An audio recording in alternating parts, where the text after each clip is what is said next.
On a fait une étude qui prouve premièrement que pour les décideurs économiques, pour 85% d'entre eux, ils vont investir dans l'intelligence artificielle. L'intelligence artificielle, on est au début. Je pense qu'on n'est même pas à la moitié, on est vraiment aux prémices. Vous avez de l'intelligence artificielle dans le cloud. On voit bien que les technologies se retrouvent là ensemble. Chaque révolution, vous savez, est plus rapide que la précédente. On anticipe que celle de l'intelligence artificielle va aller beaucoup plus vite. Il y a 2 ans, Bill Gates disait qu'il a vécu 2 révolutions dans sa vie, on peut le croire, l'interface graphique et l'intelligence artificielle. Parce que cette technologie a une capacité d'impacter tous les secteurs économiques, tous les métiers, extrêmement rapidement. Des révolutions structurelles comme ça, il n'y en a pas beaucoup, les révolutions technologiques. Et puis aussi être génératrice d'innovation et d'une nouvelle économie, comme l'a été l'imprimerie, l'électricité. C'est une révolution technologique qui va toucher tous les secteurs de la société. Quels sont les secteurs? Tous les secteurs. Aujourd'hui, la santé, demain, la logistique, les médias, la banque, les services, les grands cabinets d'assurance et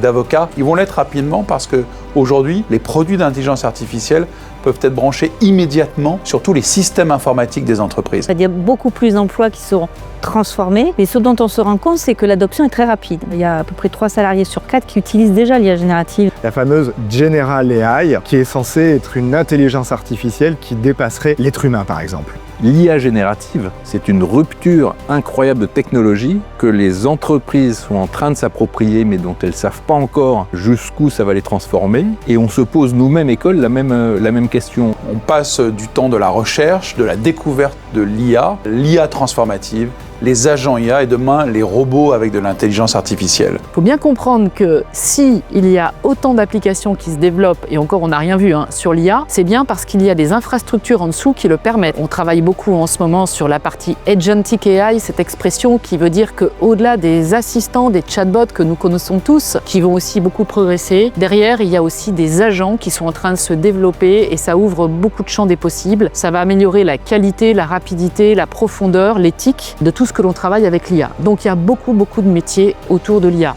Demain, vous allez converser naturellement avec des agents IA personnalisés qui vont vous aider dans votre vie personnelle parce qu'ils vont vous connaître et parce que vous allez progressivement leur donner les tâches du quotidien qui vont vous libérer pour vous concentrer sur des tâches beaucoup plus importantes. Commander un train, réserver une table dans un restaurant, gérer votre agenda, demain gérer vos vacances. L'intelligence artificielle va être partout et le vrai enjeu, c'est former les professionnels de santé d'aujourd'hui et de demain à l'utilisation de ces outils. C'est deuxièmement les intégrer dans les parcours des patients évidemment et c'est troisièmement apprendre à s'en servir pour être conscient de ce que l'intelligence artificielle apporte mais aussi de la manière dont elle est construite et donc des faiblesses qu'elle peut aussi avoir. L'intelligence artificielle sera nécessairement associée à l'ensemble des développements de la prise en charge des malades vivant avec le cancer, que ce soit dans le domaine du diagnostic, que ce soit aussi pour l'analyse des images radiologiques, où l'intelligence artificielle est déjà utilisée, mais on peut imaginer qu'elle le sera de plus en plus, que ce soit dans l'aide à la définition des meilleurs traitements,